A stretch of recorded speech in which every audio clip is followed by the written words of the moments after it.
या विस्तीर्ण जगात मनुष्य जन्म घेतो, वाढतो, स्वप्ने पाहतो आणि एक दिवस या जगाचा निरोप घेतो. परंतु प्रश्न असा आहे की या संपूर्ण प्रवासाचा नेमका उद्देश काय? केवळ धनार्जन करणे, वास्तू उभारणे, प्रपंच वाढवणे आणि काही वर्षे सुखात जगणे एवढाच काय जीवनाचा अर्थ आहे?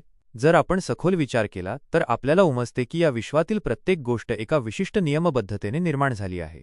सूर्य नित्यनियमाने उगवतो, चंद्र आपला मार्ग बदलत नाही, ऋतुचक्र ठराविक क्रमाने फिरते. ही व्यवस्था आपोआप निर्माण झालेली नाही, तर एका महान निर्माणकर्त्याने ती घडवली आहे.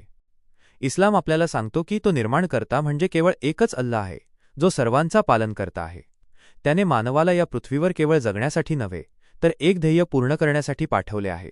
आणि ते ध्येय म्हणजे अल्लाहची ओळख करून घेणे, त्याच्यावर श्रद्धा ठेवणे आणि त्याची उपासना करणे होय. पैगंबर मोहम्मद सल्लल्लाहु अलैहि वसल्लम यांनी मानवाला सत्याचा मार्ग दाखवला.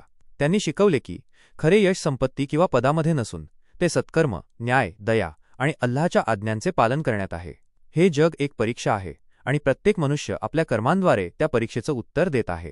जो मनुष्य आपल्या निर्माणकर्त्याला ओळखतो, त्याचे कृतज्ञतापूर्वक आभार मानतो आणि सन्मार्गावर चालतो, तोच खऱ्या अर्थाने यशस्वी होतो. म्हणूनच जीवनाचा खरा उद्देश केवळ जगणे नसून सत्य ओळखून अल्लाहच्या मार्गावर चालणे आणि असे जीवन जगणे आहे, ज्यामुळे या लोकात शांती मिळेल आणि परलोकात आखिरतमध्ये पूर्ण यश प्राप्त होईल.